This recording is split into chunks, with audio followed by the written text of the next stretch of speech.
Hello everyone. तो जैसा कि हम लोग देख रहे थे BCS 40 का जून 2024 का सॉल्यूशन, तो आज हम लोग देखेंगे इसका क्वेश्चन नंबर 3।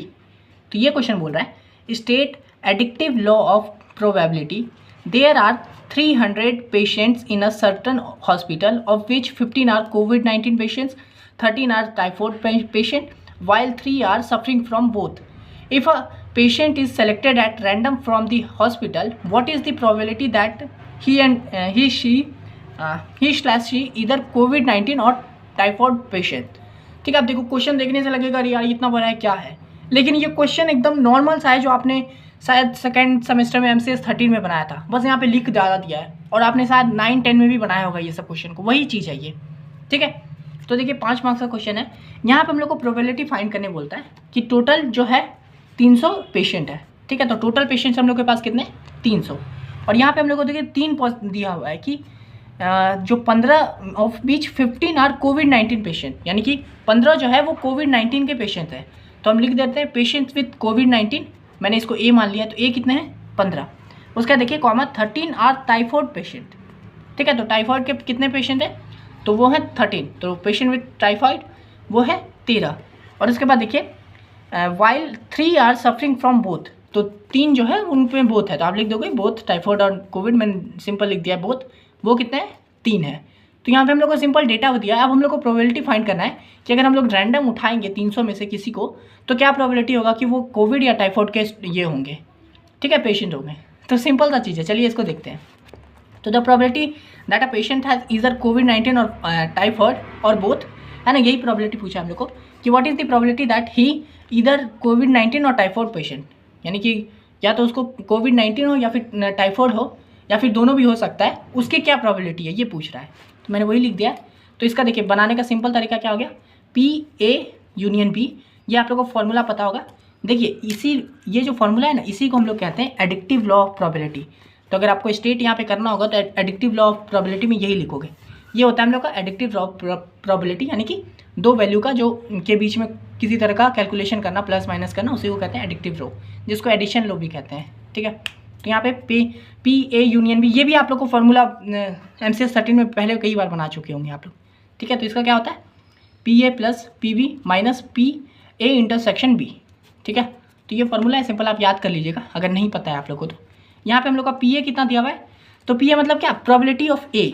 ठीक है, तो प्रोबेबिलिटी ऑफ A का क्या है, A हम लोग का COVID-19 वाला है, तो प्रोबेबिलिटी ऑफ A मतलब कि A का आने का कितने चांसेस है। तो आप लोग को पता है ये प्रोबेबिलिटी कैसे निकलता है कि यहाँ पे कितने दिए हुए हैं value divided by total value कितने हैं। तो हम लोग का COVID-19 का दिया कितना है 15 और टोटल कितना है 300, तो इसका प्रोबेबिलिटी क्या होगा आने का 15/300, है ना, मतलब 300 में से 15 बार ऐसा होगा जहाँ पे जब हम लोग उसको सेलेक्ट करेंगे तो वो COVID-19 का पेशेंट्स होगा पेटेंट।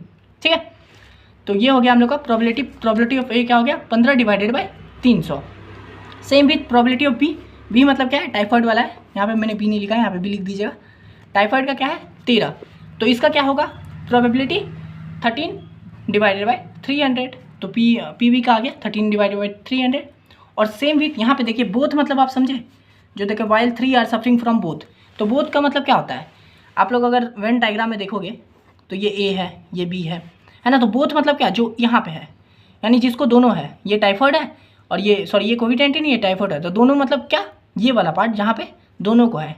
तो आप लोग को पता होगा इंटरसेक्शन इसको बोलते हैं, P इंटरसेक्शन B करेंगे, A इंटरसेक्शन B जब करेंगे तो ये निकलता है, ये तो आपको पता ही होगा। तो यहाँ पे हम लोग का P इंटरसेक्शन B दिया हुआ है, समझे, तो P इंटरसेक्शन B क्या दिया हुआ है 3 है, जो दोनों है दोनों को है, तो 3 मतलब 3/300, यही होगा ना इसका प्रोबेबिलिटी 3/300। ठीक है, तो ये हम लोग को तीनों वैल्यू यहाँ पे दिया हुआ था, बस यही हम लोग को समझना था कि भाई ये क्या दिया हुआ है 15/300, ये बस इतना समझे आप लिख दोगे सिंपल। अब बस फॉर्मूला में पुट कर दो सब वैल्यू को, तो PA union B is equal to क्या हो गया 15/300 प्लस 13/300 माइनस 3/300। ठीक है, बस सिंपल कैलकुलेशन करेंगे तो आएगा 25/300 इज इक्वल टू 1/12। तो ये हम लोग का निकल गया PA यूनियन B। अब A यूनियन B का मतलब क्या है, अरे A यूनियन मतलब क्या होता है, दोनों। A क्या है हम लोग का COVID-19, B क्या है टाइफॉइड, तो यूनियन जब निकाले मतलब यूनियन मतलब क्या होता है पता है, A यूनियन B मतलब अगर ऐसा है तो A यूनियन मतलब सब A और B में जितने हैं वो सब, ठीक है। और यहाँ पे भी हम लोग को वही पूछा था ना कि what is the probability that he either कोविड-19 और टाइफॉइड पेशेंट्स, या तो वो कोविड-19 का हो, अगर हम लोग ए यूनियन बी निकालेंगे तो कोविड-19 का होगा तो भी पता चल जाएगा, टाइफॉइड वाला होगा तो भी पता चल जाएगा, या दोनों का होगा तो भी हम लोग को पता चल जाएगा। इसलिए हम लोगों ने डायरेक्ट ए यूनियन बी निकाला और हम लोग का आ गया 1/12, यानी कि प्रोबेबिलिटी क्या है 1/12, यानी कि 12 बार में से ऐसा हो सकता है कि वो एक जो हो वो हम लोग का कोविड-19 या फिर दोनों वाला पेशेंट हो, ठीक है, पेशेंट हो। तो बस इतना ही सा सिंपल सा चीज़ था ये, तो 1/12 निकल गया। बस हम लोग को यहाँ पे समझना था कि क्या वैल्यू गिवन दिया हुआ है, ठीक है। तो बस इतना ही था। अब चलिए हम लोग देख लेते हैं इसका question number 4।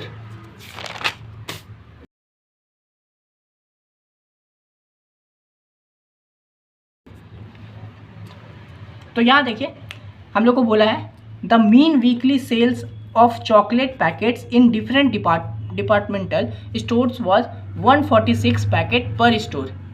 After an advertisement campaign, the mean weekly sales of 16 stores for a typical week was 150 and showed a standard deviation of 10. Was the advertisement campaign successful at 5% level of significance? यहाँ पे देखिए given दिया है T 15,0.05 is equal to 1.753। देखिए इस तरह का same question है, सेम मतलब कि वैल्यू बस यहाँ पे बदल दिया है और ये जो लैंग्वेज है वो बदल दिया है। ये सेम टू सेम बनाने का क्वेश्चन पहले भी मैंने बता दिया था, तो अगर वो वीडियो दोनों वीडियो अगर जो देख के गए होंगे ना वो ये क्वेश्चन को आराम से अटेम्प्ट कर लिए होंगे, आराम से बना के आए होंगे। इतना ये है, ठीक है। तो इसलिए हम देखिए इसको अच्छे से समझते हैं। यहाँ पे बस जब ये लिखा हुआ है यहाँ पे सबसे पहले तो हम लोग को देखना है कि यहाँ जो गिवन दिया हुआ है टी इज इक्वल टू, तो जब यहाँ पे टी दिया रहेगा ना तो हम लोग समझ जाएंगे हम लोग को टी टेस्ट फाइंड करना है, ठीक है। टी 15 यहाँ पे जो भी है यहाँ पे हम लोग को टी दिया है यानी कि टी टेस्ट फाइंड करना है। यहाँ पे हम लोग को 1.753 दिया हुआ है इसका वैल्यू, इसको आगे करेंगे। अब यहाँ पे इस क्वेश्चन का बेसिक लैंग्वेज जो लिखा है वो क्या है कि देखिए चॉकलेट पैकेट्स जो है सेल्स उसका डिफरेंट डिपार्टमेंट स्टोर से, यानी कि अलग अलग स्टोर का वो लोग निकाला, वीकली सेल्स निकाला कैसा है, तो वो निकला 146 पैकेट पर स्टोर, ठीक है। 146 बिकता है पैकेट पर स्टोर से, ठीक है। उसके बाद क्या किया ना वो लोग बोला कि अरे यार ये तो बहुत कम हो रहा है, हम लोगों ने क्या करते हैं कि एडवर्टाइजमेंट कर चला देते हैं, यानी कि टीवी पे या एडवर्टाइजमेंट आप लोग को पता है क्या होता है, तो वो कर देते हैं, उसके बाद सेल्स बढ़ जाएगा, है ना, इसलिए करते हैं। तो जब हम लोग उन लोगों ने एडवर्टाइजमेंट कैंपेन किया ना तो क्या हुआ, mean weekly sales of 16 stores for a typical week was 150। तब क्या हुआ वहाँ से 16 स्टोर का ना जो टिपिकल वीक है मतलब वो जो बिकने का जो है वो 150 हो गया, ठीक है। 150 पैकेट पर हो गया और उसका जो स्टैंडर्ड डेविएशन है वो हो गया 10, ठीक है। तो अब हम लोग को पूछ रहा है कि क्या वो जो एडवर्टाइजमेंट कैंपेन हुआ है वो सक्सेसफुल है कि नहीं, ठीक है। तो बस चलिए हम लोग इसको फाइंड करते हैं। तो सबसे पहले हम लोग करेंगे इसका हाइपोथेसिस को हम लोग डिफाइन करेंगे, ठीक है। तो हाइपोथेसिस हम लोग का दो तरह का होता है, एक नल हाइपोथेसिस होता है और दूसरा होता है अल्टरनेटिव हाइपोथेसिस, ठीक है। तो देखिए नल हाइपोथेसिस मतलब नल हाइपोथेसिस हम लोग बोलेंगे कि जो भी इसमें पूछ रहा है कि एडवर्टाइजमेंट किया है, कुछ चेंजेस हुआ है कि नहीं, कुछ हुआ है कि नहीं, तो नल हाइपोथेसिस में बोलेंगे ना कुछ नहीं हुआ, एडवर्टाइजमेंट किया तो पहले भी सेम, पहले और बाद वाला दोनों सेम है, नल हाइपोथेसिस को हम लोग वही लेंगे, ठीक है। ये सिंपल समझने का तरीका है, ठीक है। तो नल हाइपोथेसिस क्या होगा ना भाई कुछ चेंज नहीं हुआ, तू जो ऐड किया सब बर्बाद हो गया, कुछ नहीं हुआ चेंज, तो हम लोग क्या करेंगे लिखेंगे null hypothesis the mean weekly sales after the advertisement campaign is equal to before the campaign, ठीक है।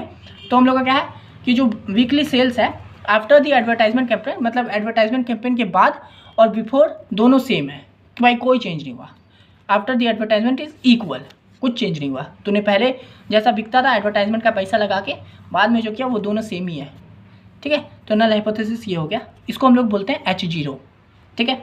उसके बाद आता है अल्टरनेटिव हाइपोथेसिस, तो ये उल्टा होता है नल हाइपोथेसिस के, इसको बोलते हैं H1। तो इसमें बोले कि भाई कोई चेंज नहीं हुआ, तो इसमें बोलेंगे अल्टरनेटिव कि हाँ भाई कुछ चेंज हुआ, भाई पॉजिटिव हुआ, तूने जो ऐड चलाया उससे तेरे को फ़ायदा मिला, तो बस वही लिखेंगे the mean weekly sales after the advertisement is greater than before the campaign, ठीक है। यहाँ पे आप द मीन वीकली सेल्स, अब देखिए ये लिखने का तरीका जो है ना नल हाइपोथेसिस ये आपका अलग अलग हो सकता है, अपने हिसाब से लिखोगे, प्रॉपर लिखोगे the mean weekly sales after the advertisement campaign is equal to the mean weekly sales before the advertisement campaign, ऐसे लिख सकते हो, ठीक है। ये लिखने का हाइपोथेसिस अपने हिसाब से है, मेन चीज़ जो है वो आप समझ गए हो कि ये बोलेगा कि कोई चेंज नहीं हुआ, सब इक्वल है पहले और बाद का, ये बोलेगा कि हाँ भाई चेंज हुआ, तो जो काम करना चाह रहा था वो हुआ, बस वही है, ठीक है। तो the mean weekly sales after the advertisement campaign यहाँ पे लिख दीजिएगा is greater than the before the advertisement campaign. ठीक है, तो ये हम लोग का चेंज हुआ है। अब देखिए अल्टरनेटिव हो गया, नल हो गया। अब हम लोग सिंपल निकालेंगे यहाँ पे क्या क्या दिया हुआ है। तो हेयर x1 x2 अपने हिसाब से ले सकते हैं, आप चाहते हो तो यहाँ पे ए बी लेते हैं, ए बी मानते कुछ भी मान सकते थे। तो यहाँ पे देखिए x1 माने हो मैंने मीन सेल्स आफ्टर कैंपेन। ठीक है, तो हम लोग x1 को माने मीन सेल्स आफ्टर कैंपेन, मतलब कैंपेन के बाद, वो जो एडवर्टाइजमेंट कैंपेन हुआ उसके बाद जो हम लोग का मीन सेल कितना दिया हुआ है। तो यहाँ पे देखिए after an advertisement the mean weekly sale of typical was 150 है ना, 16 स्टोर दिया हुआ है। तो ये हम लोग का वीकली सेल क्या है, तो 150 है। तो हम लोग का क्या हो गया, आफ्टर द कैंपेन क्या है 150। और x2 मैंने लिया है मीन सेल्स बिफोर कैंपेन, मतलब कि कैंपेन चलाने से पहले क्या था हम लोग का सेल, तो वो था the chocolate packet is 146 packet है ना, तो वो हो गया हम लोग का 146। अब यहाँ पे हम लोग को स्टैंडर्ड डेविएशन भी दिया हुआ है। तो यहाँ पे देखिए स्टैंडर्ड डेविएशन इज़ ऑफ 10, तो मैंने 10 लिख दिया है। और सैम्पल साइज़ कितने हैं, तो देखिए ये जो हम लोग का निकला है आफ्टर द कैंपेन, ये हम लोग का कितने स्टोर पे निकला है, यहाँ पे देख रहे हैं 16 स्टोर पे हम लोग का ये निकला था टिपिकल है ना। तो हम लोग का सैम्पल साइज़ यहाँ पे एन जो दिया हुआ है वो है 16, यानी कि 16 स्टोर पे ये सब काम हुआ है। ठीक है, जितने भी हम लोग का ये जो कैंपेन चलाया गया है 16 स्टोर पे चलाया गया है। यहाँ पे लिखा हुआ है देख रहे after an campaign the mean weekly sales of 16 stores. ठीक है, यहाँ पे 16 स्टोर का हम लोग का मीन वीकली सेल निकला है। तो चलिए इसको देखते हैं। तो सब निकल गया। Now let calculate the test statistic. ठीक है, तो ये हम लोग का फॉर्मूला होता है t is equal to x1 minus x2 divided by s divided by √n। ठीक है, ये सेम क्वेश्चन मैंने पहले बताया, सेम प्रोसेस, ये नल हाइपोथेसिस ये सब आप जब ये वाला देख के जाओगे ना उधर तो आपको पहले ही से आता होगा। मान लीजिए अगर आप वो पहले वो देख के ये आ रहे हो तो ये सब आप खुद ही समझ गए होंगे है ना, स्किप भी कर रहे होगे जल्दी जल्दी क्योंकि आप खुद से बना ले सकते हो ये सब। ठीक है, तो यहाँ पे हम लोग फॉर्मूला में पुट कर देंगे। तो x1 कितना दिया है 150, x2 है 146, तो 150 माइनस 146 डिवाइडेड बाई s हम लोग का 10 और √n कितना है, √n कितना है, n हम लोग का 16, तो 16 सॉल्व करेंगे तो ये हो जाएगा 4 डिवाइडेड बाई 10। √16 का वैल्यू आप लोगों को पता है 4 होता है ना, √16 4 होता है, तो 4 हो गया। तो इसको कैसे लिखेंगे, ये इसको उठा के ऊपर लेके जाते हैं तो ये हो गया 4 × 4/10। पता है सिंपल, ये सब चीज़ आप लोगों को आता होगा, इसको हम लोगों ने बस ऊपर किया है। तो इसको सॉल्व करेंगे तो आ जाएगा 16/10, 16/10 करेंगे तो क्या आ जाएगा 1.6। ठीक है, तो ये हो गया हम लोग का 1.6 अप्रॉक्स वैल्यू हम लोगों ने निकाल दिया टी टेस्ट का। ठीक है, अब यहाँ पे देखिए हम लोग को टी टेस्ट फाइंड कर लिया। अब यहाँ पे हम लोग बस लास्ट वाला काम कर देंगे। Here calculated t statistics value is equal to 1.6, यानी कि हम लोग कैलकुलेटेड वैल्यू क्या निकालें 1.6 निकालें। और उसके बाद जो क्रिटिकल टी स्टैटिक वैल्यू जो था, क्रिटिकल मतलब जो पहले दिया हुआ था, या फिर आप लिख सकते हो गिवन टी स्टैटिक वैल्यू जो है वो क्या दिया है, ये हम लोग को यहाँ जो दिया है ना, इसलिए मैं बोला था इसी का खेला है जो गिवन दिया रहता है। तो ये दिया हम लोग को 1.753, तो 1.753 हम लोग को पहले का दिया हुआ है। अब देखिए हम लोग जो कैलकुलेट किया है ना ये 1.6, ये जो पहले जो दिया हुआ था उससे छोटा है। अगर ये छोटा होता है, हम लोग जो निकाले हैं और वो जो पहले दिया हुआ है अगर वो उससे छोटा होता है तो हम लोग को भाई नल हाइपोथेसिस को लेना होगा। ठीक है, अगर ये छोटा निकल गया और वो जो पहला वाला जो दिया हुआ था अगर वो बड़ा है तो हम लोग बोलेंगे कि नल हाइपोथेसिस 2 ही एक्सेप्ट होगा। ठीक है, तो बस वही है। सिंस 1.6 इज लेस देन 1.753, तो यहाँ पे हम लोग का जो कैलकुलेटेड 1.6 है वो क्रिटिकल से छोटा है, तो यहाँ पे क्या करेंगे, we do not reject the null hypothesis, यानी कि हम लोग नल हाइपोथेसिस को रिजेक्ट नहीं कर सकते, हम लोग जो भाई माने हैं उसको लेना ही पड़ेगा। और बस यहाँ पे null hypothesis at the 5% level of significance, इसको ऐसे लिख दीजिएगा, यहाँ पे देख रहे लिखा हुआ है एट 5% ऑफ लेवल सिग्निफिकेंस। तो बस यहाँ पे लिख देंगे, सिंपल ये हो गया कि we do not reject the null hypothesis at the 5% level of significance. ठीक है, अब यहाँ पे देखिए देयरफॉर, इसलिए अब हम लोग नल हाइपोथेसिस को तो रिजेक्ट नहीं कर सकते, तो बस लिख दो लास्ट में therefore the mean weekly sales before and after the advertisement campaign is equal, है ना। हम लोग का मीन वीकली सेल्स, नल यही बोल रहा था ना कि बिफोर और आफ्टर जो है दोनों सेल इक्वल है, तो बस हम लोग यहाँ पे नल हाइपोथेसिस को रिजेक्ट नहीं कर पाए, तो हम लोग को नल हाइपोथेसिस को ही लेना इन सिंपल वर्ड, है ना। तो बस वही लिख देंगे आफ्टर सेल्स और campaign is equal, that's why advertisement campaign is not successful.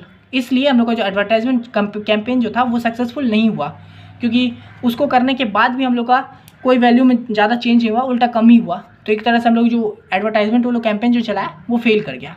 तो बस यही लिखना था, समझे। तो ज़्यादा काम यहीं तक का है, बस x1 x2 निकाले, ये टी टेस्ट फाइंड किए, बस ये निकल गया हम लोग का। अगर ये छोटा है तो नल हाइपोथेसिस को लेंगे, अगर ये हम लोग जो गिवन है उससे ग्रेटर है तो यानी कि उन लोगों ने काम में प्रगति कर लिया, यानी ये जो कैंपेन चलाया था वो फायदे का हो गया।